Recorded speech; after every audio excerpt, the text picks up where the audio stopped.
अस्सलाम वालेकुम बच्चों, कैसे हैं आप सब लोग। उम्मीद है सब खैरियत से होंगे। तो चलें जी, आज हम एक कहानी सुना रहे हैं आपको, जो कि एक मुहावरे पर बेस करती है। यानी मुहावरा जो है वो कहावतें यानी कहावतों से निकला है। यानी कोई सी मिसाल पेश की जाती है जिससे फिर उस पर उससे मतलब निकाला जाता है कि उसका मायने क्या है। और इसी पे आज एक कहानी है जिससे हमें पता चलेगा इसको, और इसकी वजाहत हो जाएगी और मतलब ज़्यादा समझ में आएगा हमारे।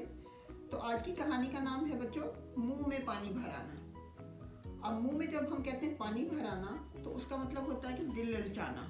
यानी अगर हम कोई अपनी पसंदीदा चीज़ देख रहे हैं, जैसे बच्चों को स्वीट्स पसंद होती हैं, चॉकलेट्स पसंद होती हैं, तो जब बच्चे वो देखते हैं तो जायका सा आने लगता है मुंह में, उसको मुंह में पानी भराना कहते हैं। तो इसी तरह ये जो कहानी है ये एक बच्चे के बारे में है, जो कि राशिद उसका नाम था।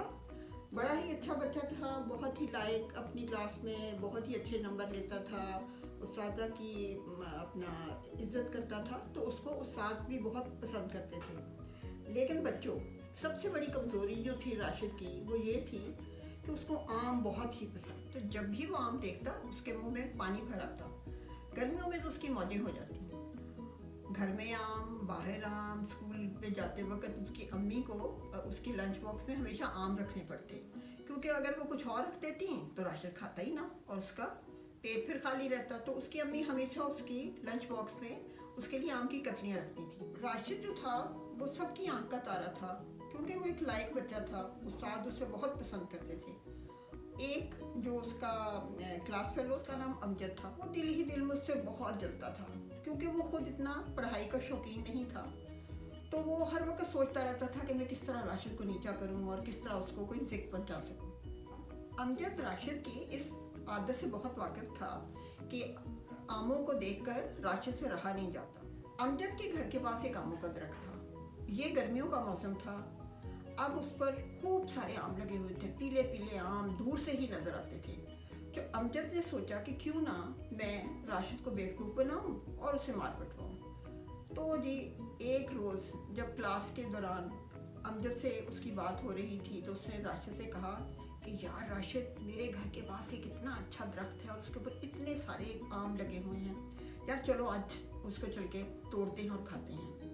राशिद ने जब आमों का सुना तो उसके मुंह में पानी भर आया और उसको लगा कि अच्छा, पहले तो उसने कहा कि नहीं यार, किसी के आमों को नहीं तोड़ना चाहिए, लेकिन अमजद ने उसको थोड़ा सा और भी बढ़ावा दिया कि नहीं नहीं चलते हैं, चलो आओ तुम्हें दिखाता। हालांकि अमजद को मालूम था कि वो जो आमों का दरख्त है वो एक घर के अंदर है और उसका जो माली है वो बड़ा ही होशियार है और हर वक्त डंडा लिए हुए वो देखता है कि कौन उसके आमों को तोड़ रहा है। लेकिन अमजद तो चाहता ही उससे बदला लेना था। तो छुट्टी के वक्त राशिद जो था वो भी तैयार हो गया अमजद के साथ जाने के लिए। अब ये दोनों अमजद के घर की तरफ चल पड़े। जो वो करीब आ रहे थे, राशिद के मुंह में पानी ज़्यादा से ज़्यादा आता जा रहा था और उसको जायका भी महसूस होने लग पड़ा था। अब जब वो करीब पहुँचे तो राशिद जो था वो देखकर खुश हो गया। पेड़ आमों से लदा हुआ था। तो उसने कहा कि यार अमजद, हम क्यों ना घर वालों से थोड़े से आम मांग लें। जिस पर अमजद ने कहा नहीं नहीं, मांगना अच्छी बात नहीं है, हम बस तोड़ लेते हैं और तुम बस इस दीवार पर चढ़ो और आम तोड़ो, मैं तुम्हारी निगरानी करता हूँ। इस पर बेचारा राशिद उसके झांसे में आ गया और दीवार पर चढ़ गया। अभी उसका हाथ आमों की तरफ बढ़ा ही था कि उसकी टांग के ऊपर एक डंडा पड़ा और वो बलबला उठा और उसने कहा हो मेरी आंख, कितनी ज़्यादा मुझे चोट लगी है, कौन है। उसने जो मुड़कर देखा तो वहाँ तो माली खड़ा था डंडा लिए। अब जो माली था उसने कहा कि तुम मेरे आम तोड़ रहे हो, कौन हो तुम और मुझसे पूछे बगैर कर रहे हो। उसने कहा नहीं नहीं, मुझे मत मारो। और उसने फ़ौरन से गिरते गिरते बचा और उसने नीचे छलांग लगाई। अब उसने जब देखा इधर उधर तो उसने देखा कि अमजद तो वहाँ मौजूद ही नहीं था। अमजद ने चूंकि जब माली को आते देखा वो तो भाग चुका था अपने घर की तरफ। यूं बड़ी मुश्किल से राशिद लंगड़ाता हुआ अपने घर की तरफ चल पड़ा। माली उसके पीछे पीछे था, लेकिन फिर राशिद वहाँ से भाग गया। राशिद बेचारा लंगड़ाता लंगड़ाता जब घर पहुँचा तो उसकी अम्मी उसको देखकर परेशान हो गई। अम्मी बोली, क्या हुआ है तुम्हें, क्या कहीं गिर पड़े हो या किसी से लड़ाई हो गई है। राशिद ने बोला नहीं नहीं अम्मी, और उसे रोते हुए सारी कहानी सुनाई। इस पर अम्मी पहले तो मुस्कुराई और कहा कि तुमसे क्या गलती हुई है, तुम्हें मालूम पड़ा? तो उस पर राशिद ने कहा मैं ध्यान से अगर चढ़ता दीवार पर तो माली को पता ही ना चलता। इस पर उसकी अम्मी की और भी हंसी निकल गई और कहा कि बेटा नहीं, इससे तुम्हें एक सबक मिलना चाहिए कि किसी चीज़ को पसंद करने में कोई हर्ज नहीं है, कोई मुज़ायका नहीं है, लेकिन उसको गलत तरीके से हासिल नहीं करना चाहिए। आप किसी भी चीज़ को इजाज़त के साथ लें। अगर आप आमों को उस घर वाले से पूछ कर लेते तो आपको वो आराम से दे देते, लेकिन आपने गलत रास्ता चुना है जिसकी आपको ये सज़ा मिली है। तो हमें दो तरह के सबक हासिल होते हैं बच्चों कि एक तो हमें ये है कि किसी चीज़ को भी जुनून की हद तक अपने ऊपर तारी मत करें कि आपके लिए मुश्किल पैदा हो। फिर दरमियानी रास्ता अख्तियार करें कि जिससे आप थोड़ी सी मेहनत करें और उसको हासिल करें।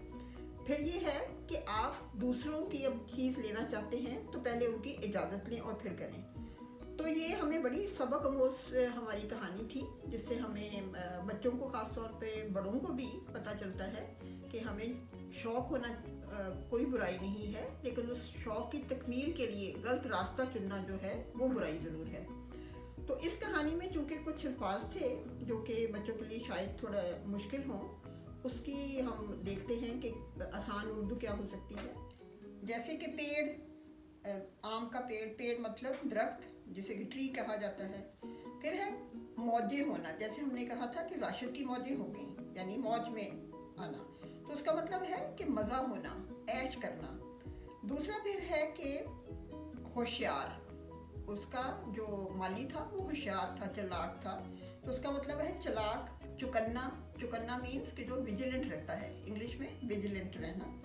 लाठी, माली के पास लाठी थी यानी कि लकड़ी का डंडा। इसके साथ साथ फिर निगरानी, जो माली था वो आम के दरख्तों की निगरानी करता था, यानी वो रखवाली करता था, उनकी देखभाल करता था। आगे है तजब्जुब यानी हिचकिचाहट। आगे जब वो उसको राशिद की टांग पर डंडा पड़ा तो वो बलबला उठा, यानी वो चीख उठा दर्द के मारे। आगे है मुज़ायका, यानी इसमें हर्ज नहीं है, कोई मुज़ायका नहीं है, यानी कोई हर्ज नहीं है। फिर हमने जैसे कि देखा कि अमजद जब राशिद को लाठी पड़ी तो वो गायब हो चुका था, यानी वो वहाँ से जा चुका था, वो वहाँ मौजूद नहीं था। अब दूसरा है म्याना रवि, यानी म्याना दरमियानी रास्ता, जो कि ना बहुत ही आप जुनून की हद तक हो और ना बहुत ही आप लेजीनेस दिखाएं, दरमियानी रास्ता हो जिस पर आप चलें तो आप कामयाब भी हों और आपको तरीके से कोई चीज़ मिल सके। तो ये कुछ अल्फाज थे जो मुझे लगा कि शायद थोड़ी मुश्किल पेश आए। तो इसके साथ ही हमारी कहानी ख़त्म होती है और हमें बड़ा एक अच्छा सबक हासिल होता है। मुझे उम्मीद है कि सब बच्चों को ये कहानी अच्छी लगी होगी और जो उससे सबक हमें हासिल होता है उस पर ज़रूर अमल करेंगे। तो चले आए बच्चों, आइंदा हफ्ते फिर ज़रूर एक नई कहानी के साथ आएंगे।